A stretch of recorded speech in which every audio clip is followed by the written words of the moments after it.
প্রাক্তন পুলিশ কর্মচারী বরাবরই পেনশন তোলেন তাদের ব্রাঞ্চ থেকে। সম্প্রতি সেরিব্রাল অ্যাটাকে তিনি পুরোপুরি শয্যাশায়ী। চেকে সই করতে পারছেন না ভদ্রলোক, পেনশনও তাই বন্ধ। অনেক কাঠখড় পুড়িয়ে টিপ সইয়ের বন্দোবস্ত করা গেছে, কিন্তু বখেরা বাঁধাচ্ছে কম্পিউটার। অজস্রভাবে ব্যাংক অপারেশনের পদ্ধতিটাকে বদলানোর চেষ্টা চালাচ্ছে দেবাংশু। অবাধ্য গাধার মতো ঘাড় তেড়া করে আছে যন্ত্রগণক। টিপসই সে কিছুতেই মেনে নেবে না। মিনিট 40 লড়াই করে নাস্তানাবুদ হয়ে গেল দেবাংশু। হাল ছেড়ে দিয়ে বলল, না, হচ্ছে না। দেবাংশুর পাশে বসে আছে এক বছর 30-32-এর তরুণ পেনশনার ভদ্রলোকের ছেলে। বেশ কয়েকদিন ধরেই ছেলেটা হাঁটাহাঁটি করছে ব্যাংকে। দেবাংশুর সঙ্গে খানিকটা পরিচয়ও হয়ে গেছে তার। নাম তপন, তপন হোড়। তপন উদ্বিগ্ন মুখে বলল, তাহলে কি হবে এখন? দেখি, আর একটু ভাবি, ম্যানেজার বাবুর সঙ্গে কথা বলি। আপনি বরং পরশু দিন একবার আসুন। আবার পরশু করছেন কেন স্যার? আজই কথা বলুন না। 3 মাসের টাকা বাকি পড়ে আছে, খুব সমস্যা হচ্ছে। বাবার ওষুধপত্তি, ফিজিওথেরাপি, আর তো পেরে উঠছি না। আবার একদিন আসা মানে আর একদিন কামাই, একদিনের মাইনেও কাটা যাবে। ছুটি নেবেন কেন? অফিস থেকেই একটু সময় করে ঘুরে যান। আপনাকে তো স্যার বললাম সেদিন, আমার অফিস এখানে নয়, সেই হাইড রোডে। ও হ্যাঁ, তাও তো বটে। কি যেন নাম বলেছিলেন কোম্পানির? কি ইলেকট্রিক্যাল? PKb electricals. কন্ট্রাক্টের চাকরি স্যার, ফিটারের কাজ করি, ছুটি ছাটা নেই। আপনি যা যা বলছেন সবই তো করেছি, এখন কাইন্ডলি। দেবাংশু কপাল কুঁচকে ভাবলো একটু। 1 সেকেন্ড বসুন, দেখছি। চেয়ার সেরে ম্যানেজারের ঘরে এলো দেবাংশু। ম্যানেজার কি সব ডাটা ঢোকাচ্ছিল কম্পিউটারে। দেবাংশু গলা খাঁকারি দিল, চ্যাটার্জিদা, ওই পেনশন কেসটা নিয়ে কি করি বলুন তো? কোনটা? ওই যে সিগনেচারের বদলে এলটিআই হবে, কম্পিউটার তো অ্যাকসেপ্টই করছে না। আপনার কি? ম্যানেজার চেয়ার ঘোরালো, বলে দিন, হবে না। হ্যাঁ, এখন কি আর তা বলা যায়? ছেলেটাকে বললাম গভর্নমেন্টের কাছ থেকে পারমিশন করিয়ে আনুন, তো করে এনেছে। অফিস থেকে আপনি দাসদাকে পাঠালেন ভদ্রলোকের টিপসই নিয়ে আসার জন্য। এখন এত কিছুর পরেও যদি এলআইটিতে অপারেশন না করা যায়। ম্যানেজার ঘাড় চুলকোলো, একটা কাজ করুন, স্বদেশবাবুর সঙ্গে আলোচনা করুন, উনি মনে হয় একটা কিছু সলিউশন বার করতে পারবেন। দেবাংশু বেরিয়ে কোনার টেবিলে এলো। অ্যাকাউন্টেন্ট স্বদেশ দত্ত কথা বলছে এক বহিরাগত মধ্যবয়সিনীর সঙ্গে। বাক্যালাপ থামিয়ে শুনল সমস্যাটার কথা, তারপর ভুরু নাচিয়ে বলল, আমি তো আগেই জানি ওটা হবে না। চ্যাটার্জি সাহেব যেদিন দাসবাবুকে পাঠালেন সেদিনই তো আমি বলে দিয়েছিলাম গোটা পরিশ্রমটাই বেকার হবে। কেন? কম্পিউটারকে আমি কমেন্ট দিচ্ছি। দুনিয়ার সর্বত্র কি কমেন্ট চলে রে ভাই? পেনশন অ্যাকাউন্টে 1 লাখ জটিলতা। একেবারেই গোড়াতেই যদি দুটো অপশন ফিড না করা থাকে, পরে সেটা কম্পিউটারকে গেলানো শিবেরও অসাধ্য। ব্যাটার তো ব্রেন নেই, ওর মগজে তুমি প্রবলেমটা ঢোকাবে কি করে? ও হ্যাঁ, আচ্ছা, ভদ্রলোকের ছেলেকে কি বলি তাহলে? আজও ফিরে যেতে বলবো? এমন করুণ চোখে তাকিয়ে আছে, বেহালায় বাড়ি, হাইড রোডে অফিস, কাঁতক ছুটবে বেচারা। এখানে অ্যাকাউন্ট করেছিল কেন? পাড়ায় করলেই তো পারতো। কে এক রিলেটিভ ছিল এই ব্রাঞ্চে, দীপক মজুমদার না কি যেন নাম, ও সেই করিয়ে দিয়েছিল। গভীর গাড্ডা। একটা রাস্তা অবশ্য আছে, কিন্তু অডিট ছ্যাঁকা দেবে। কি? ভাউচার পেমেন্ট করে দাও, তবে এলটিআইতে হবে না। যা হোক, ওই কাগের ট্যাঙ্ক বগের ট্যাঙ্ক সিগনেচার নিয়ে আসুক, আমরা সেটাকে ওকে করে দেব। কিন্তু এটা তো আর পার্মানেন্ট সলিউশন নয় দাদা। কাল আমি এই ব্রাঞ্চে থাকবো না, পরশু আপনি হয়তো বদলি হয়ে যাবেন, তখন বেচারাদের কি হবে? সে তোমার পেনশনারটিও নিশ্চয়ই মৃত্যুঞ্জয় নয়। টাক মাথা স্বদেশ খিক খিক হাসল। আর একটা আপ্তবাক্য শুনে রাখো ভায়া, দুনিয়ায় পার্মানেন্ট সলিউশন বলে কিছু নেই, অল টেম্পোরারি। হ্যাঁ, কোনো সমাধান 3 দিনের জন্য ভ্যালিড, কোনোটা 30 বছর, কিন্তু মহাকালের হিসেবে সবই ক্ষণকাল। কি বুঝলে? দর্শনের এই তত্ত্বটিও দেবাংশু ভালোই বোঝে। মুচকি হেসে বলল, তাহলে যেমন হোক একটা সই করিয়ে আনতে বলি। হ্যাঁ হ্যাঁ, এখন তো এভাবেই চলুক। প্রস্তাব শুনে তপন বুঝি খানিকটা আশ্বস্ত হলো, চলেও গেল উজ্জ্বল মুখে। জমা ভাউচারের গাদা নিয়ে দেবাংশুও ফের কম্পিউটারে মনোযোগী। শিবু চা দিয়ে গেছে, কাজের ফাঁকে ফাঁকে উষ্ণ পানীয় ছোঁয়াচ্ছে ঠোঁটে। গৌতম কাপ হাতে পাশের চেয়ারে এসে বলল, শুক্রবার আসছেন তো দেবাংশুদা? কি আছে শুক্রবারে? ভুলে গেলেন? আমাদের র্যালি আছে না, রানী রাসমণি রোডে জমায়েত, বিকেল 4:30। এসব র্যালি ট্যালি করে কিছু হয়? কেউ পাত্তা দেয়?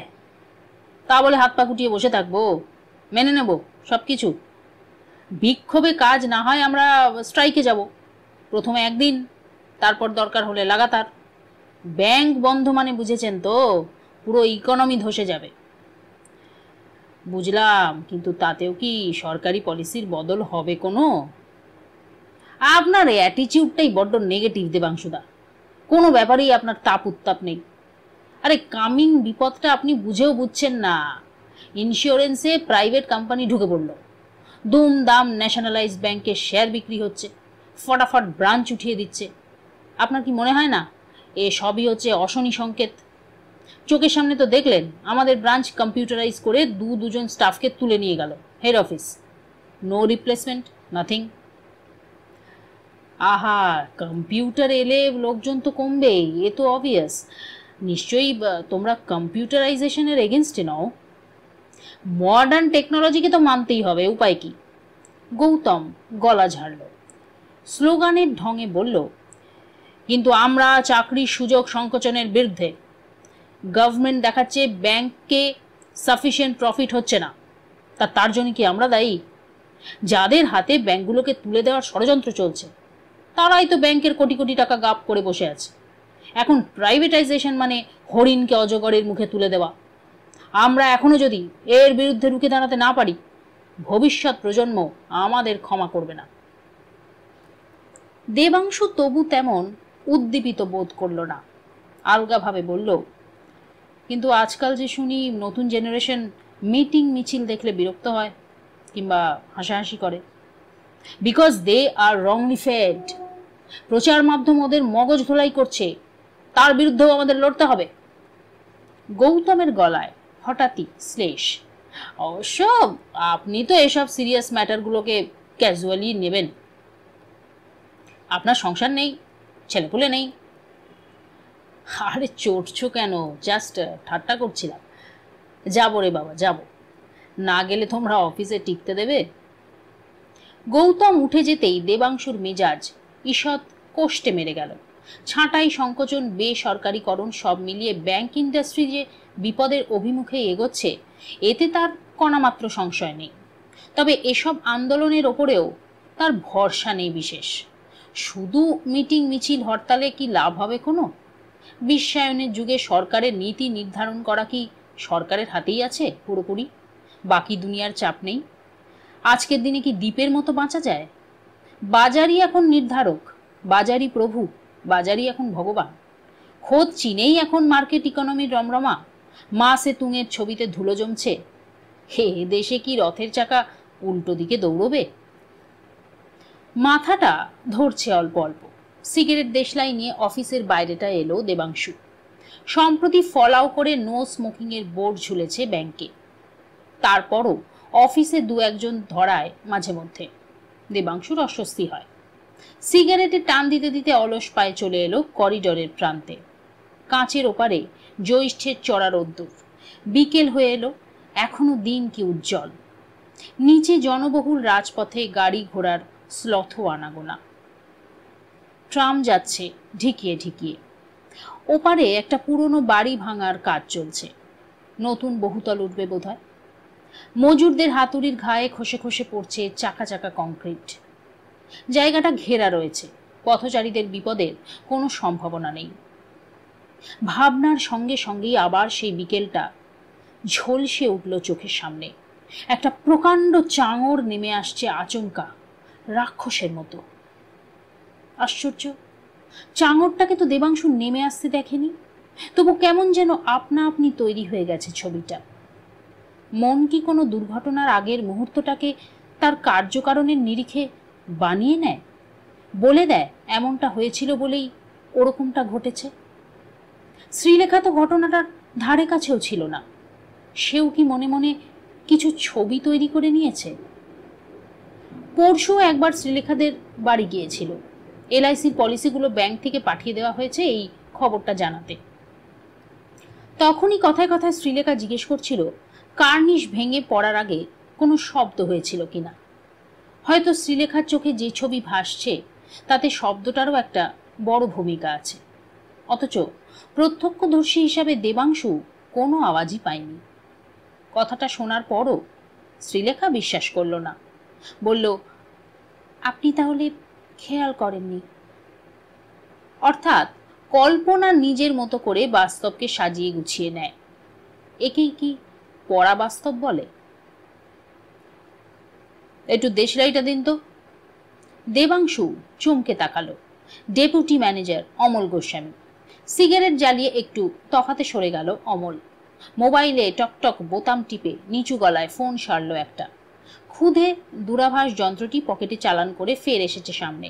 ডান হাত বাড়িয়ে দিয়ে বলল, এই স্টোনটা নিলাম, বুঝলেন? অমলের আঙুলে ইট রঙা পাথর। দেবাংশু জিজ্ঞেস করলো, পলা? হ্যাঁ, অরিজিনাল, 3.5 রতির। আপনার তো এসব পাথর টাথরে মতি ছিল না? এখনো নেই, মিসেস জোর করে পড়ালো। 1 সপ্তাহে গাড়িটা 3 বার ঘষা খেয়েছে, তাতেই। ওর হাত দেখে কে নাকি বলেছে স্বামীর আরো বড় ফাঁড়া আসছে। পাথর পড়লেই বিপদ কেটে যাবে? সায়েন্টিফিক্যালি তো কিছু হওয়ার কথা নয়, তবে there are more things in heaven and earth, আমরা যার খবর রাখি না। অবশ্য আপনি তো কিছু না পড়েই অত বড় একটা অ্যাক্সিডেন্ট থেকে বাঁচলেন। আমার বন্ধুর হাতে কিন্তু পাথর ছিল, সম্ভবত ওই পলাই। তাই নাকি? ইন্টারেস্টিং। কথাটা তো গিন্নিকে বলতে হবে। ও অবশ্য পাত্তা দেবে না, বলবে পাথরটা ঝুটো ছিল। অমল কাঁধ ঝাঁকালো। হ্যাঁ, যাগে, এটুকু ধারণ করে থাকলে গৃহেও শান্তটুকু তো বজায় থাকে, কি বলুন? বউই তো একটা জ্যান্ত ফাঁড়া, নয় কি? নিজের রসিকতায় নিজেই মুগ্ধ অমল। এলোমেলো কথা বলতে বলতে দুজনে ফিরল অফিসে। দেবাংশু ফের নিজের টেবিলে, কম্পিউটারের সামনে। কাজে ঢুকতে না ঢুকতে শিবুর আবির্ভাব। দাদা, আপনার ফোন, ম্যানেজার সাহেবের ঘরে। এই অবেলায় কেড়ে বাবা? বিশেষ প্রয়োজন ছাড়া মঞ্জুরি বা মিমলি কেউই অফিসে ফোন করে না। প্রভিডেন্ট ফান্ড অফিসে সুরজিতের এক শালা চাকরি করে, তার সঙ্গে যোগাযোগ করে দেবাংশুকে জানাবে বলেছিল সুরজিৎ। ফোনটা সুরজিতেরই কি? সুরজিৎ তো এত তাড়াতাড়ি নড়ে বসার বান্দা নয়। রিসিভার তুলেই দেবাংশু ধাক্কা খেল। ওপারে সুতপা, যথারীতি ভার গলা। দেবাংশু নিজেকে সহজ রাখল। কি ব্যাপার, তুমি হঠাৎ? দরকার আছে, তুমি একবার আসতে পারবে? কি হয়েছে? ফোনে সব বলা যায় না, আসতে পারবে কি তুমি? কবে? কবে মানে? আজই। ও প্রান্তে সুতপার স্বর আরো ভারী। জরুরি প্রয়োজন না থাকলে আমি কি তোমাকে ডাকাডাকি করি?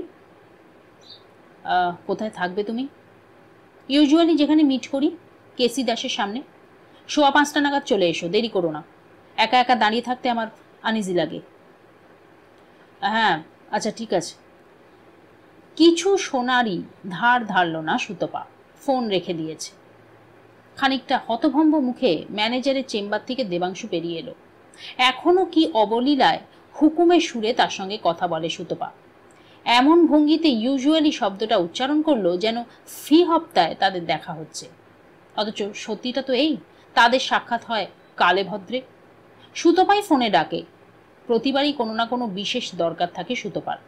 কিন্তু দেখা হওয়ার পর ঝুড়ি ঝুড়ি কাঁদুনি গেয়ে যায় শুধু। বিয়ে করে কিভাবে সুতপার জীবন নষ্ট হয়ে গেল এবং সে কত অসুখী। অথচ এই সুতোপাই বিয়ের পরপর সম্পূর্ণ অন্য চেহারায় হানা দিয়েছিল দেবাংশুর অফিসে। তখন দেবাংশু ছিল খিদিরপুর শাখায়।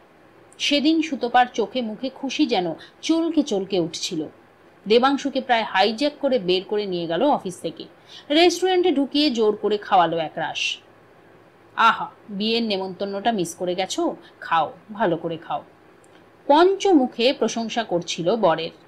প্রদীপ্তর মতো উদার হাজবেন্ড খুব কম হয়, কি দারুণ জলি, কি অদ্ভুত রকমের ব্যালেন্সড, প্রখর রসিকতা বোধ আছে। সবচেয়ে বড় কথা, সুতোপাকে সে ভালোবাসতে জানে।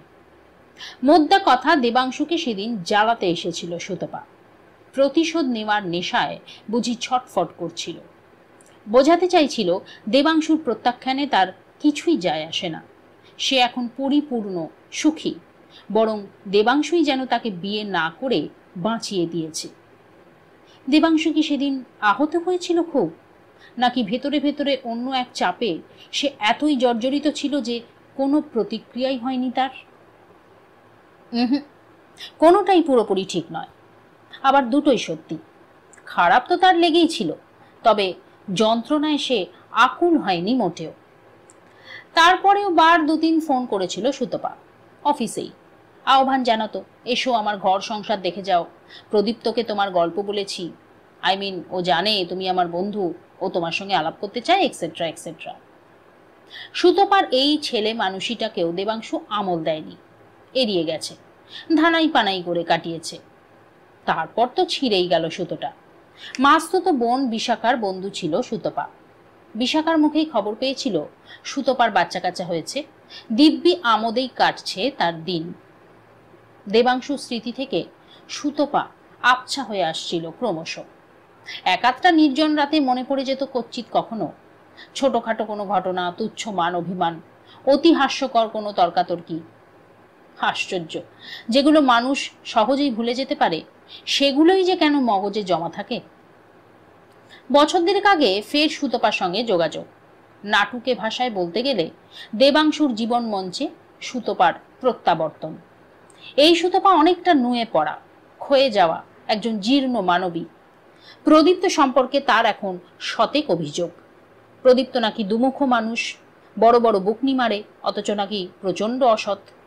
পঞ্চম মকারের প্রায় সব দোষই তার পুরো মাত্রায় আছে। মদ খেয়ে এসে মাঝে মাঝে সুতপাকে পেটায় পর্যন্ত। ভাগ্যিস চেষ্টা চরিত্র করে এক আধা সরকারি প্রতিষ্ঠানে চাকরি জুটিয়ে নিয়েছিল, তাই সুতপার পায়ের নিচে সামান্য হলেও মাটি আছে। তবে এই গুণধর বাপের সংস্পর্শে ছেলে দুটো নষ্ট হয়ে যাচ্ছে।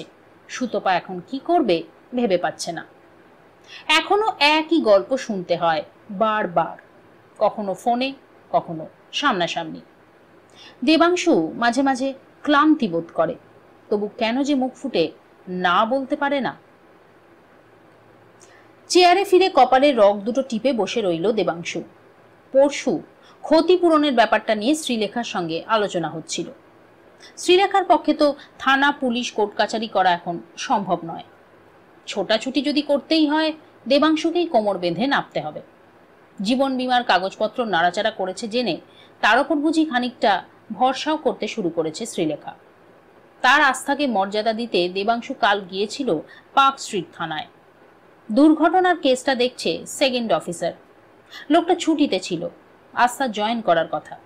দেবাংশুর ইচ্ছে ছিল আজও একবার ঢু মারবে থানায়, কিন্তু আচমকা সুতপারেই তলব।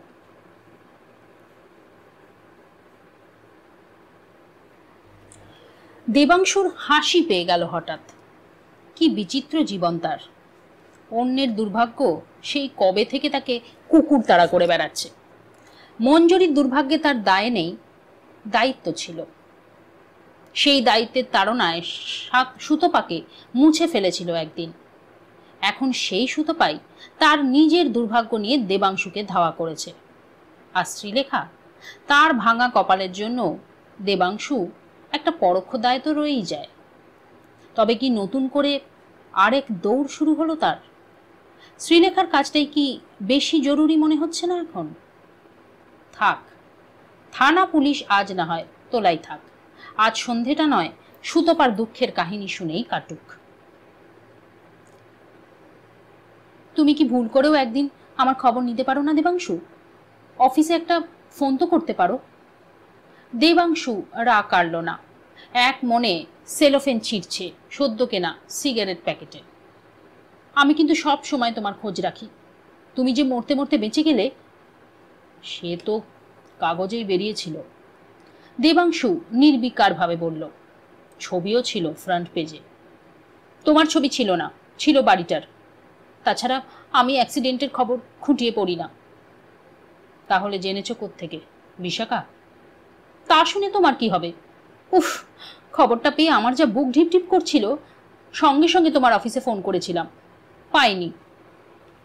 ছুটিতে ছিলে, বাড়িতে করতে পারতে। তুমি তো ভালো মতোই জানো আমি তোমার বাড়িতে কখনো ফোন করি না। হে, এটা তোমার বাড়াবাড়ি।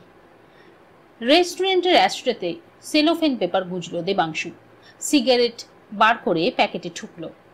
বৌদি কিছুই মাইন্ড করবে না, she is not that silly. কৌতূহল থাকতে পারে। সুতপা মুখ বেঁকালো। এতকাল পর তোমাকে আবার খোঁজাটা তার পছন্দ নাও হতে পারে। ভাবতে পারে শাঁকচুন্নিটা আবার বুঝি তার দেওরের ঘাড়ে এসে বসল। কথাটা খুব একটা ভুল বলেনি সুতপা, এমনটা মঞ্জুরি ভাবতেই পারে। তবে সুতপার মুখ থেকে এ ধরনের মন্তব্য মোটেই ভালো লাগে না দেবাংশুর। মঞ্জুরির ওপর সুতপার ঈর্ষা আছে দেবাংশু জানে। মঞ্জুরি মিমলির কথা ভেবেই যে সুতপাকে বিয়ে করা হয়ে ওঠেনি এ তো আর মিথ্যে নয়। দেবাংশু প্রসঙ্গটা এড়াতে চাইল। ছাড়ো, বলো কি নেবে, কফি না চা? কফি বলো। এর সঙ্গে নাও যা হোক কিছু লাইট, আমার তেমন খিদে নেই। কফি পকোড়ার অর্ডার দিয়ে সিগারেটটা ধরিয়ে ফেললো দেবাংশু। আলগোছে চোখ বোলালো আশেপাশে। তেমন একটা ঝাঁ চকচকে নয় রেস্টুরেন্টটা, তবে এটাই সুতপার পছন্দ। বেশিরভাগ টেবিলেই অফিস ফেরতা নারী পুরুষ। তাদের মিলিত স্বর গুঞ্জন তুলেছে মলিন দেড়তলাটায়। খাবারের ঘ্রাণ মম করছে। বড্ড তাপ এখানে, পাখার হাওয়া গায়ে লাগে না। কেন যে সুতপা একান্তে কথা বলার জন্য এমন একটা ঝাঁঝালো কলরব মুখর ভ্যাদ ভ্যাদে পরিবেশ বেছে নেয়? গলা ছেড়ে সুতপায় ফিরল দেবাংশু। হ্যাঁ, তারপর বলো। কি বলবো? হঠাৎ জরুরি এত্তেলা। সুতপা একটুক্ষণ নীরব, তারপর একটা শ্বাস ফেলে বলল, যা ভয় পাচ্ছিলাম তাই হলো। কি? প্রদীপ তো অফিসে ঘুষ নিতে গিয়ে ধরা পড়েছে, সাসপেন্ডও হয়েছে চাকরি থেকে। সে কি? কবে? এই তো লাস্ট ফ্রাইডে। একটা স্কুল বিল্ডিং বানানোর জন্য গভর্নমেন্টের গ্রান্ট এসেছিল। কাজটা পিডব্লিউডির করার কথা। স্কুল কমিটিকে লেজে খেলাচ্ছিল প্রদীপ। তো সাইট ইন্সপেকশনে পর্যন্ত যায়নি। আজ নয় কাল নয় করে কাটাচ্ছিল। প্রদীপ্ত ধান্দা টের পেয়ে স্কুল কমিটি ট্র্যাপ করেছিল প্রদীপ্তকে। মাত্র 5,000 টাকা নজরানা হাতে নিয়ে ভিজিলেন্সের খপ্পরে পড়ে গেল, একেবারে অন দ্য স্পট। সুতপার শ্যামলা মুখখানা থমথম করছে। ঘর ঘরে গলায় বলল, অ্যারেস্ট পর্যন্ত হয়েছিল জানো। পরদিন বারাসাত কোর্টে গিয়ে উকিল ধরে জামিন করাতে হয়েছে। কি লজ্জার কথা ভাবো তো। দেবাংশু স্তম্ভিত হয়ে গেছে। অস্ফুটে বলল, ধরা পড়ে গেল? পড়ল না, ধরিয়ে দেওয়া হলো। আমি জানতাম এরকমই হবে। পই পই করে বারণ করেছি, বাড়াবাড়ি করো না, বাড়াবাড়ি করো না। ধর্মের কল বাতাসে নড়ে, সর্বনাশ একটা ঘটবেই। কথা কানে তুললে তো উল্টে আমার ওপর চোটপাট। বেশি সতীপনা দেখিও না, আমার ব্যাপার আমি বুঝবো। উপরির টাকায় মদ খাওয়া, ফুর্তি মারা সব এবার বেরিয়ে গেল। প্রদীপ্তবাবুর এখন রিয়াকশন কি? রিপেন্টেন্ট? এসব মানুষের কি অনুতাপ হয়? কে জানে, তবে ভেঙে পড়েছে। অফিস বেরোনোর সময় তো দেখলাম মুখ আমসি করে শুয়ে আছে বিছানায়। সুতপা হঠাৎই গলা নামালো। তুমি যেন ঘুণা করেও কাউকে কথাটা বলো না, বিশাখা টিশাখা কাউকে নয়। কপাল ভালো ঘটনাটা প্রপার কলকাতায় হয়নি, তাহলে আর দেখতে হতো না, আমায় গলায় দড়ি দিতে হতো। সন্দেহ নেই পরিস্থিতি খুবই ঘোরালো। তবে একটা প্রশ্ন উঁকি দিয়ে গেল দেবাংশুর মাথায়। প্রদীপ্তকে তো ভয়ঙ্কর ঘৃণা করে সুতপা, তার চুরিচামারি সমর্থন করে না, বরং উল্টে ওরকম দুশ্চরিত্র স্বামীর হাত থেকে পরিত্রাণ পেতে চায়। অথচ সেই প্রদীপ্তরই জামিনের জন্যে সুতপা বারাসত ছুটেছিল। মিলছে না, হিসেব মিলছে না। সম্পর্কের হিসেব বড্ড জটিল। ডেবিট ক্রেডিটে সারাক্ষণই একটা ফাঁক থেকে যায়। মঞ্জুরিকে দিয়েই দেবাংশু বেশ বুঝতে পারে সেটা, অথবা মঞ্জুরিকে না বোঝার মধ্যে দিয়ে। দাদা মারা যাওয়ার পর পর মঞ্জুরির সঙ্গে তার সম্পর্কটা যেরকম ছিল সেরকম আর রইল কি? কফি পকোড়া এসে গেছে। প্লেটে হাত ছোঁয়ালো না সুতপা, টেনেছে কফির কাপ, মৃদু গলায় প্রায় স্বগতোক্তির মতো করে বলল, আমি যে এখন কি করি? দেবাংশু সিগারেট নেবালো। কি করতে চাও? ভাবছি, ভেবেই চলেছি। একবার মনে হচ্ছে যা হয় হবে, বিল্টু ছোল্টুকে বগল দাবা করে চলে আসি বাপের বাড়িতে। দাদাভাই তো অনেকদিন ধরেই বলছে, কেন পড়ে পড়ে মার খাচ্ছিস, বেরিয়ে আয়, কেস কর, ডিভোর্স নে। আবার ভাবছি ছেলে দুটোর ভবিষ্যৎ কি হবে। মানে? কত কাঠখড় পুড়িয়ে অত নামি স্কুলে ভর্তি করিয়েছি, এখন দুম করে কেষ্টপুর চলে গেলে ওদের তো পড়াশোনার দফা রফা। ছোল্টুকে বাদই দাও, 6 বছরের ছেলের পক্ষে তো অসম্ভব। সবে 6-এ ওঠা বিল্টুও কি এতটা রাস্তা রোজ রোজ যাতায়াত করতে পারবে? ওদের স্কুল বাসও তো ওদিকে যায় না। গাড়িতে পাঠানোর মতো তো রোজগার নেই আমার। সে তো ওদিকেও কত ভালো স্কুল আছে, সেসব জায়গায় ঢুকিয়ে দেওয়া অত সোজা? মোটা ডোনেশন লাগবে, তাতেও ছোটটার মিলতে পারে, বড়টার তো নেক্সট টু ইম্পসিবল। জেদের বসে যেমন তেমন জায়গায় নয় ছেলেদের ভর্তি করে দিলাম, ওরা হয়তো সেভাবে সাইন করতে পারলো না। তখন তো দুই ছেলেই আমাকে দুষবে, বলবে তোমাদের ঝগড়ায় আমাদের তোমরা উলু খাগড়া করলে। কি জবাব দেবো তখন? দেবাংশুর মুখ দিয়ে বেরিয়ে গেল, বাবা তুমি তো অনেক দূর ভেবে ফেলেছ। কাছেরটাও ভাবছি, মাতলামি করুক, চড়চাপড় মারুক, তবু প্রদীপ্ত সংসারের টাকা পয়সা তো দেয়। বাচ্চাদের পড়ানো মানে এখন হাড়ির খোরাক, সে তো জোগায়। দাদার কাছে গিয়ে থাকতে হয়তো পারবো, কিন্তু হাত তো পাততে পারবো না। তারও ঘর সংসার আছে, বউ বাচ্চা আছে। আর আমার মাইনে কত সে তো তুমি জানোই, নামে 8,000, কেটে কুটে 6.5-এর বেশি হাতে পাই না। তাও আবার কবে বন্ধ হয়ে যায় ঠিক নেই।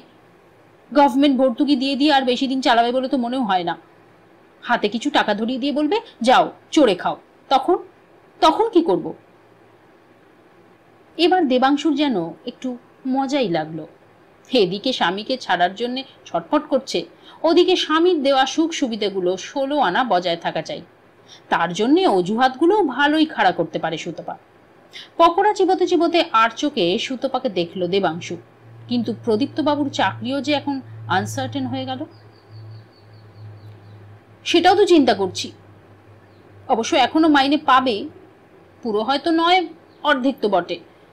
কি সব যেন নিয়ম কানুন আছে, একটা টাইমের মধ্যে চার্জশিট ফ্রেম করতে না পারলে টাকাটা আরো বেড়ে যাবে। আর পানিশমেন্ট মানে যে চাকরি চলে যাওয়া তাও তো নয়, হয়তো ইনক্রিমেন্ট বন্ধ হবে, হয়তো ডিমোশন হবে। তার মানে প্রদীপ্তবাবু নিরন্ন দশায় পড়বেন এতটা বিপন্ন তিনি হননি। সুতপা ভুরু কুঁচকালো, তুমি কি বলতে চাও বলো তো? জাস্ট সিচুয়েশন অ্যাসেস করছিলাম। দেবাংশু আর একটা পকোড়া মুখে পুরল। তাহলে তো ডিভোর্সটা করেই ফেলতে পারো, ছেলেদের মেনটেনেন্সের জন্য টাকা ক্লেম করবে। ওকে ছেড়ে দিলে ওর টাকা ছোবো আমি, মরে গেলেও না। তাই এখন তো নিচ্ছ, সে একসঙ্গে আছি বলে, ওটা সংসার করার সার্ভিস চার্জ। তাহলে তুমি চাইছোটা কি? কি যে চাইছি! দুদিকে মাথা দোলালো সুতপা, ফোঁস করে আবার একটা শ্বাস ফেলল। জানি না। গভীর সমস্যা, বলো নরক যন্ত্রণা, দগ্ধে দগ্ধে মরছি। একটা কথা বলবো? দেবাংশু সামান্য ইতস্তত করল। বলি কি, চোখ কান বুঝে থেকেই যাও, তুমি তো সারমান ঝেড়েই খালাস। সুতপা ঝেঁঝে উঠল, দায়িত্ব ঘাড়ে তুলতে না হলে অনেক বড় বড় বাকি মারা যায়, খা পুরুষ কোথাকার। এই নিয়ে বোধহয় বারাষ্টেক বিশেষণটা প্রয়োগ করলো সুতপা। প্রথমবার বলেছিল গঙ্গার পাড়ে বেঞ্চিতে বসে। এখনো সন্ধেটাকে আবছা আবছা দেখতে পায় দেবাংশু। সামনে এক বড়সড় জাহাজ, কোনো অচিন দেশের, কালচে নদীতে প্রতিফলিত হচ্ছিল জাহাজের আলো, ঝিকমিক করছিল জল। 14 বছর আগের কথা, না 14 যুগ।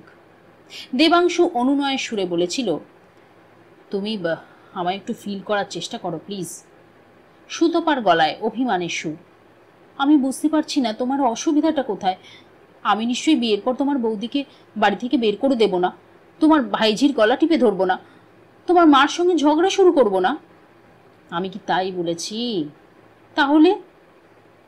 কারণটা দেবাংশু কিছুতেই খুলে বলতে পারেনি। মাত্র 4 বছর আগে বিয়ে হওয়া মঞ্জরি তখন সদ্য বিধবা। তার চোখের সামনে সে একটা সুখী সুখী দাম্পত্য জীবন যাপন করছে, এই চিন্তাটাই তার কাছে উৎকট ঠেকছিল। মনে হচ্ছিল এ এক ধরনের নির্যাতন। তাছাড়া তখন মাত্র কয়েকদিনই স্পষ্ট হয়ে গেছে মঞ্জরি তার কাছে নির্ভরতা চাইছে। মাও বারবার বলতো, তোর বৌদিকে আর মিমলিকে তুই কখনো ফেলে দিস না দেবু। সুতপা হয়তো সবকিছু মেনেই ঘরে আসবে, কিন্তু পরে যদি ছবিটা বদলে যায়, সুতপা যদি তাকে শিখতে বাধ্য করে যে সে একটা ভার বইছে, তাও যদি না হয়, মঞ্জুরির তো মনে হতে পারে সে দেবাংশুর সংসারে আশ্রিতা। অনিচ্ছাকৃত ছোট ছোট ভুলকেও তখন হয়তো অন্য চোখে দেখবে মঞ্জুরি। আর শুধুমাত্র সেই কারণেই কি দেবাংশুকে কাঁটা হয়ে থাকতে হবে না আজীবন? মঞ্জুরি নিজের পায়ে দাঁড়িয়ে আলাদা থাকলেও তখন কি মনে হবে না আমি তাকে ঝেড়ে ফেললাম? অর্থাৎ পাল্লা সবসময় উল্টো দিকে হেলিয়ে রাখতে হবে, কৃত্রিমতার আবরণে মুড়তে হবে নিজেকে। সুতপাও কি তা সহ্য করবে? সুতপাকেও কি তখন ঠকানো হবে না? আর একটা আশঙ্কাও তখন খুব পীড়িত করত দেবাংশুকে। দাদাটা তার দিব্যি ছিল, হাসি খুশি, প্রাণবন্ত, বউয়ের পেছনে লাগছে, মিমলিকে নিয়ে লোফালুফি করছে, ছুটির দিনে পাড়ার বাচ্চাদের সঙ্গে নেমে পড়ছে ক্রিকেট খেলতে। সেই মানুষ দেখ না দেখ দুনিয়া থেকে হাওয়া। দেবাংশু তো তাহলে মরে যেতে পারে যে কোনো দিন। হয়তো তার দেহে বাসা বেঁধে আছে কোনো মারণা সুখ, হানা দেবে আচমকা, তাকে মুছে ফেলবে। মাথা ধরলেই তখন মনে হতো ব্রেন টিউমার, একটু দুর্বল লাগলেই ভয় হতো রক্তে শ্বেতকণিকা বেড়ে যাচ্ছে না তো। লুকিয়ে লুকিয়ে গিয়েছেও ডাক্তারের কাছে, পরীক্ষা করিয়েছে নানা রকম। কোনো বিপদ সংকেত থাকলে সে নিজেকে প্রস্তুত রাখবে। এই ধরনের ভয় হয়তো একেবারেই যুক্তিহীন, এমন মৃত্যু চিন্তারও কোনো অর্থ হয় না। দেবাংশু কি জীবনে ওই প্রথম মৃত্যু দেখল কোনো নিকটজনের? নাকি সে কখনো কাউকে অকালে মারা যেতে দেখেনি? তবু সুধাংশুর মৃত্যুটা তার কাছে ছিল একদম অন্যরকম। বয়সে মাত্র বছর 4 তফাৎ, প্রায় পিঠোপিঠি বলা যায়। একসঙ্গে তারা বড় হয়েছে, খেলেছে, মারপিট করেছে। বিয়ের আগেও সুধাংশু তার সঙ্গে একই খাটে শুতো, দুজনে একসঙ্গে আড্ডা মারত, তর্ক করত। এত নৈকট্যই বুঝি তখন বুনে দিয়েছিল আতঙ্কের জাল। মঞ্জুরিকে তো সে তখন দেখছে, সুতপাকেও অমন এক দশার দিকে সে ঠেলে দেয় কি করে? এত সব ভাবনা যে খুব সুসংবদ্ধভাবে দেবাংশুর মাথায় এসেছিল তা হয়তো নয়, শুধু কে একজন তার ভেতরে বিন বিন করছিল, এগিয়েও না, এগিয়েও না। সেদিন নদীর ধারে সুতপা তাকে নরমভাবেই বলেছিল, বুঝতে পারছি তুমি ভীষণ আপসেট হয়ে আছো, আমি তোমাকে তাড়া দিচ্ছি না, আর একটু থিতু হও, তারপর না হয়। দেবাংশু বলেছিল, আমি তোমাকে কোনো কথা দিতে পারছি না সুতপা। তাহলে আমাদের একদিনের সম্পর্কটা? সুতপা প্লিজ। সুতপা আস্তে আস্তে ছেড়ে দিয়েছিল দেবাংশুর হাত, চোখ দুটোকে সার্চ লাইট করে আধো অন্ধকারে দেখছিল দেবাংশুকে। তারপর হঠাৎই হিস হিস করে উঠেছিল, তুমি একটা কাপুরুষ, মেরুদণ্ডহীন। থাকো তুমি তোমার বৌদিকে নিয়ে, কখনো আর আমার সঙ্গে কানেকশন রাখার কোনো চেষ্টা করবে না, নেভার। সেই সুতপা আজও বসে আছে মুখোমুখি, বিমর্ষ, মলিন। 40 ছুঁই ছুঁই সুতপার কমনীয়তা অনেকটাই ঝরে গেছে। লালিত্যহীন মুখে ছায়া নামছে বয়সের। চোখ দুটো কি একইভাবে জ্বলছে? দেবাংশু বুঝতে পারছিল না, কৌতুকের স্বরে বলল, তুমি এখন কি করতে বলো আমাকে? I mean, how can I help you? Sutapa চুপ। তোমাকে 2 বাচ্চা শুদ্ধ ইলোপ করব? সে মুরত যদি থাকতো। বলেই একটু হাসল সুতপা। আমি মরছি নিজের জ্বালায়, তুমি করছো ঠাট্টা। থার্ড অল্টারনেটিভটাও তো তোমার মনোমতো হলো না। উত্তর না দিয়ে ঘড়ি দেখছে সুতপা। দেবাংশু ফের জিজ্ঞেস করলো, তোমার আজ কি জরুরি দরকার ছিল সেটা তো বললে না? উঠে দাঁড়ালো সুতপা, স্তিমিত স্বরে বলল, ও তুমি বুঝবে না, চলো। বাড়ি ফিরেও সুতপার কথাই ভাবছিল দেবাংশু, শুয়ে শুয়ে, ঘর অন্ধকার করে। সুতপা কি চায় এখন? কেন ডাকে হঠাৎ হঠাৎ? কথা শুনে মনে হয় দেবাংশুর কাছে আর কোনো প্রত্যাশা নেই। তবে কেন এসে নিজের নিরানন্দ জীবনটাকে মেলে ধরে এভাবে? এও কি এক ধরনের প্রতিশোধ? স্মরণ করিয়ে দেবা আমার অসুখী হওয়ার মূলে তুমি? নাকি আশা করে দেবাংশুই যেচে ত্রাতার ভূমিকায় অবতীর্ণ হবে? আশ্চর্য, দেবাংশুর মুখ থেকেও তো তেমন কোনো আশ্বাসবাণী বেরোয় না। কেন যে বেরোয় না? তবে কি দেবাংশু? ঘরে আলো জ্বেলে উঠেছে। সুইচ বোর্ডের সামনে মিমলি। কি গো, শুয়ে পড়লি কেন? মাথাটা সেই দুপুর থেকে খুব ধরেছে রে, ছাড়ছে না। ওষুধ খেয়েছো কিছু? না। খাবে দেব? দূর, ঘাতক পেনকিলার খাওয়া যায়। আমার কাছে বাম আছে, লাগিয়ে দিতে পারি। তুই আজকাল আলাদা করে বাম রাখিস নাকি? থাকে একটা, মাইগ্রেন হয় যে মাঝে মাঝে। বাহ, তাহলে বংশের অসুখটা পেয়ে গেছিস। কাঁধ ঝাঁকালো মিমলি। ঘরে নিয়ে গিয়ে বাম নিয়ে এসেছে চ্যাপটা মতন। বিছানার ধারটিতে বসলো। বলল, চোখ বোঝো। জেলির মতো বস্তু দেবাংশুর কপালে আলতো লেপে দিল মিমলি। মেন্থাল আছে ওষুধটায়, ঠান্ডা ঠান্ডা হয়ে যাচ্ছে কপালটা, জ্বালাও করছে অল্প অল্প। নিপুণ সেবিকার মতো কপালের দুপাশে আঙুলের চাপ দিল মিমলি। আঙুল ঘুরিয়ে ঘুরিয়ে টিপছে কপাল, চুল মুঠো করে ধরছে, ছাড়ছে। চোখ বুজে দেবাংশু বলল, বাহ, দারুণ মেসেজ শিখেছিস তো। কেন, আগে বুঝি তোমায় খারাপভাবে ম্যাসাজ করতাম? তা নয়, হাত পাকছে। ঠিক আছে, চুপটি করে শুয়ে থাকো। তোর মা এত কি রাঁধছে রে? দেবাংশু নাক টানল। সারা বাড়ি একেবারে গন্ধ ছড়িয়ে পড়ছে। পোলাও। হঠাৎ পোলাও এই গরমে? মাংসও হচ্ছে, সঙ্গে পায়েস। আরে কোন খুশি মে ভাই। বাহ, আজকের দিনটা ভুলে গেছো? আজ 23 জুন না, বাবার জন্মদিন? তাই তো, বটেই তো। দেবাংশু ঝট করে চোখ খুলল। দাদা থাকতে দিনটা যত না আমল পেত, তার চেয়ে অনেক বেশি গুরুত্বপূর্ণ হয়ে গেছে দাদা মারা যাওয়ার পর। মৃত্যুদিনে শুধু মালা আর ধূপ, কিন্তু 23 জুন পালিত হয় রীতিমতো ঘটা করে। মা ফোঁচ কাঁদত, আবার দাদা যা যা খেতে ভালোবাসত বসে বসে রাঁধত সারাদিন। মা গেছে প্রায় 5.5 বছর। তারপর থেকে আড়ম্বর যেন আরো বাড়িয়ে দিয়েছে মঞ্জুরি। দাদার স্মৃতি এ বাড়িতে যে অনেক ম্লান, এখন মঞ্জুরি বোধহয় তা মানতে চায় না, কিংবা মেনে নেওয়াটা যাতে নিজেও টের না পায়, তাই এই আয়োজন। সে যাই হোক, দেবাংশু ভুলে মেরে দিল কি করে? হিমাদ্রি কি গুলিয়ে দিল? অথবা হিমাদ্রিকে উপলক্ষ করে শ্রীলেখা? আজ সকালেও তো প্রথম ঘুম ভেঙে মনে পড়েছে থানায় যাবার কথা। মঞ্জুরি বাকি, তাকে একবার স্মরণ করিয়ে দিতে পারত। পরখ করছিল দেবাংশুকে। আফসোসে সুরে দেবাংশু বলল, ইস, একদম খেয়াল ছিল না। আমি তাহলে বাজারটা করে দিয়ে যেতে পারতাম। তাতে কি আছে, মা তো এনেছে। ফুল দেয়া হয়েছে দাদার ছবিতে? হ্যাঁ, আমি তো মালা পুড়িয়ে দিলাম। মা তো হাত পায় না, মোড়ায় উঠে লগভগ করে। উঠে বসলো দেবাংশু, চোখ পিটপিট করে বলল, হ্যাঁ রে মিমলি, তোর বাবাকে মনে পড়ে? মিমলি দুদিকে মাথা নাড়ল। সেই কোন ছোটবেলার কথা। পাকা বুড়ির মতো ডায়লগ ছাড়ছিস। হ্যাঁ, এখন বুঝি খুব বড় হয়ে গেছিস? অফকোর্স, নেক্সট ইয়ার ইলেকশনে আমি ভোট দেব। সত্যি ভাবা যায় না, সেদিনের গেঁড়ি তুই নাক দিয়ে শিকনি করাতো, দেখতে দেখতে তুই অ্যাডাল্ট হয়ে গেলি। আয়নায় নিজেকে দেখো, তাহলেই বুঝবে কতগুলো বছর গেছে। বুড়ো হয়ে গেলাম বলছিস? চোখ ছোট করে মিমলি জরিপ করলো দেবাংশুকে। বুড়ো ঠিক নয়, তবে আধ বুড়ো। জুলপি পেকেছে, গোফ সাদা সাদা, একটা দুটো চুলও। I mean you are heading forward.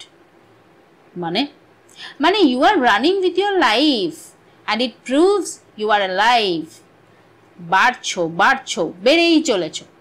যেমন ধরো আমার বাবা, তার কি বয়স বাড়বে? আর নো চান্স। চিরটা কাল ওই ছবির বয়সটাতেই বাবা আটকে থাকবে। কেন? কারণ বাবা বেঁচে নেই। অর্থাৎ মরে যাওয়া আর বেঁচে থাকার মধ্যে একটা মেইন ডিফারেন্স হলো মানুষের বয়সটা ফ্রিজ করে যাওয়া। বাহ, তুই তো আজকাল এবি ফিলোসফিক্যাল কথাবার্তা বলছিস। আমি তো দর্শন নিয়েই পড়াশুনো করব। সে কি রে, সায়েন্স ছেড়ে দিবি? পোষাচ্ছে না গো কাকামণি, ম্যাথসটা যা বোর করছে। জানিস তো দাদার তোকে কি বানানোর ইচ্ছে ছিল? কি? অ্যাস্ট্রোনট। সা করে স্পেসে চলে যাবি, চাঁদে গিয়ে হাঁটবি, মঙ্গলে গিয়ে নাচবি। ওরে বাস, আমি ওতে নেই। শেষে কল্পনা চাওয়ার মতো ফুস হয়ে যাই আর কি। বিচিত্র মুখভঙ্গি করলো মিমলি, ঘাড় দোলাতে দোলাতে বলল, আমারও তো ব্রেন নেই, আমার ফিলোসফি ভালো। কি করবি ফিলোসফি পড়ে? মন্ত্রীরাই তো বলছে দর্শন এখন ডেড সাবজেক্ট। আমেরিকার কত ইউনিভার্সিটির ফ্যাকাল্টি থেকে ফিলোসফির পোস্ট উঠিয়ে দেওয়া হয়েছে তুই জানিস? পড়বি পর, সঙ্গে সঙ্গে ফিউচারটাও তো ভাববি। আমার এত ভাবাভাবি পোষায় না কাকামণি। ফিউচার পাস্ট কোনো কিছু নিয়েই আমার মাথা ব্যথা নেই। জো হোগা সো হোগা। I believe in present. কি যেন বলে, ঘটমান বর্তমান, just sail with the time. আমার মোটোটা ভালো নয় বলো? সময়ের নদীতে নৌকা ভাসিয়ে রাখা কি অত সোজা? কত চোরা টান থাকে, কত ঘূর্ণি আসে। জোয়ারে এগোলে ভাটায় পিছিয়ে যেতে হয়, পালের হাওয়াও ঘুরে যায় বারবার। আহারে, মিমলি যেন এসবে না পড়ে কখনো। মিমলির গালে টোকা দিল দেবাংশু। অনেক বকেছিস, চট করে এবার একটু পায়েস নিয়ে আয় তো, টেস্ট করি।